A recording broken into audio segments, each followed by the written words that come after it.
1902. God will help His people. Parents can secure small homes in the country with land for cultivation, where they can have orchards and where they can raise vegetables and small fruits to take the place of flesh meat, which is so corrupting to the lifeblood coursing through the veins. On such places, the children will not be surrounded with the corrupting influences of city life. God will help His people to find such homes outside the cities. Medical Ministry, page 310, 1902. Country Living, page 24, paragraph 3. Industries for families from cities. Believers who are now living in the cities will have to move to the country that they may save their children from ruin. Attention must be given to the establishment of industries in which these families can find employment. Those who have charge of the schoolwork at dash and dash should see what can be done by these institutions to establish such industries so that our people desiring to leave the cities can obtain modest homes without a large outlay of means and can also find employment. In both dash and dash, there are favorable and encouraging features for the development of this plan. Study what these features are. Country Living, page 19, paragraph 4. All that needs to be done cannot be specified until a beginning is made. Pray over the matter and remember that God stands at the helm, that He is guiding in the work of the various enterprises. A place in which the work is conducted on right lines is an object lesson to other places. There must be no narrowness, no selfishness in the work done.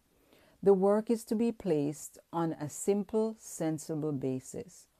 All are to be taught not only to claim to believe the truth as the truth, but to exemplify the truth in the daily life. Letter 25, 1902. Country Living, page 19, paragraph 5. Cities to be visited by God's judgments. The time is near when the large cities will be visited by the judgments of God. In a little while, these cities will be terribly shaken. No matter how large or how strong their buildings, no matter how many safeguards against fire may have been provided, let God touch these buildings, and in a few minutes or a few hours, they are in ruins. Country Living, page 7, paragraph 2. The ungodly cities of our world are to be swept away by the besom of destruction.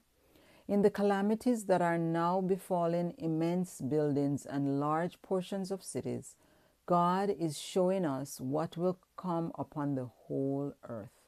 Testimonies, Volume 7, pages 82 and 83, 1902. Country Living, page 7, paragraph 3.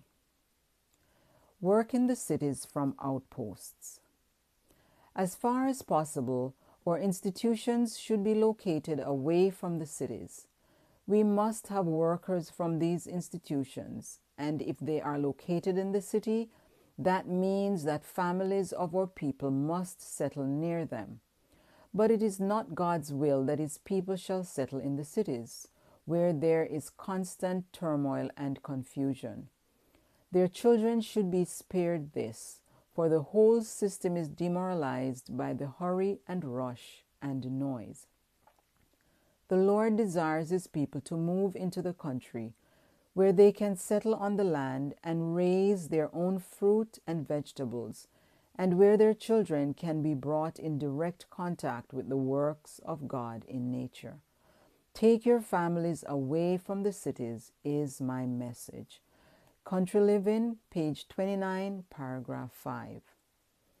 The truth must be spoken, whether men will hear or whether men will forbear. The cities are filled with temptation. We should plan or work in such a way as to keep our young people as far as possible from this contamination. Country Living, page 30, paragraph 1. The cities are to be worked from outposts. Said the messenger of God, open quote, shall not the cities be warned? Yes, but not by God's people living in them, but by their visiting them to warn them of what is coming upon the earth. Close quote. Letter 182, 1902, Country Living, page 30, paragraph 2. To preserve our individuality. For years, I have been given special light that we are not to center our work in the cities. The turmoil and confusion that fill these cities, the conditions brought about by the labor unions and the strikes, would prove a great hindrance to our work. Men are seeking to bring those engaged in the different trades under bondage to certain unions. This is not God's planning, but the planning of a power that we should in no wise acknowledge. God's word is fulfilling. The wicked are binding themselves up in bundles, ready to be burned. Country Living, page 11, paragraph 2. We are now to use all our entrusted capabilities in giving the last warning message to the world. In this work, we are to preserve our individuality. We are not to unite with secret societies or with trade unions. We are to stand free in God, looking constantly to Christ for instruction. All our movements are to be made with a realization of the importance of the work to be accomplished for God. Testimonies, Volume 7, page 84, 1902. Country Living, page 11, paragraph 3. Unions that are formed or shall be formed. Those who claim to be the children of God are in no case to bind up with the labor unions that are formed or that shall be formed. This the Lord forbids. Cannot those who study the prophecies see and understand what is before us? Letter 201, 1902. Country Living, page 12, paragraph 1. Conflicts between trade confederacies and labor unions.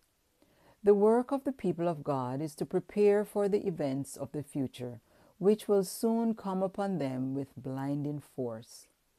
In the world, gigantic monopolies will be formed.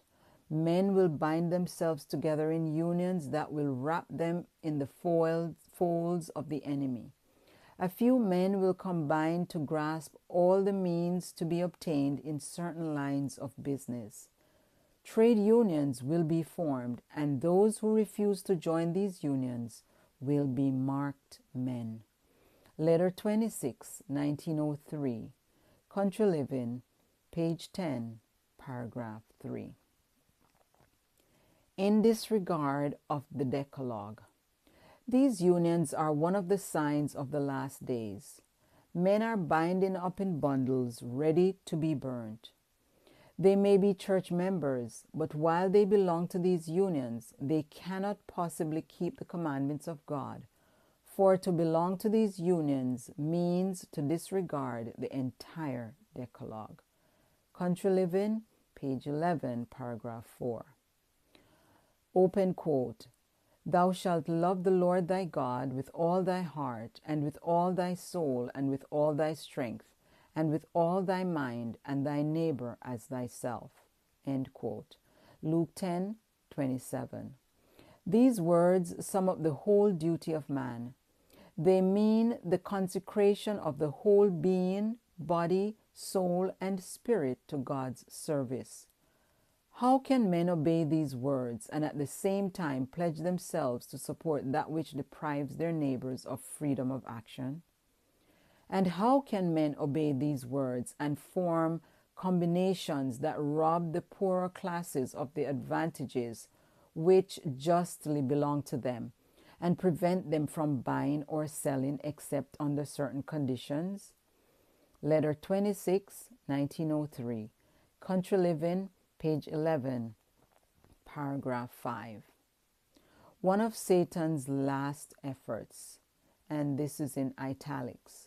The forming of these unions is one of Satan's last efforts. God calls upon people to get out of the cities, isolating themselves from the world. The time will come when they will have to do this. God will care for those who love Him and keep His commandments. For manuscript release, page 76, paragraph 1. Churches, but not institutions in the cities. We are to be wise as serpents and harmless as doves in our efforts to secure country properties at a low figure, and from these outpost centers we are to work the cities.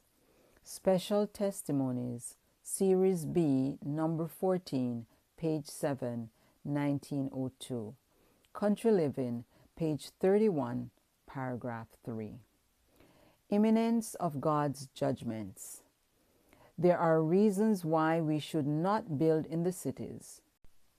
On these cities, God's judgments are soon to fall. Letter 158, 1902, Country Living, page 8, paragraph 2.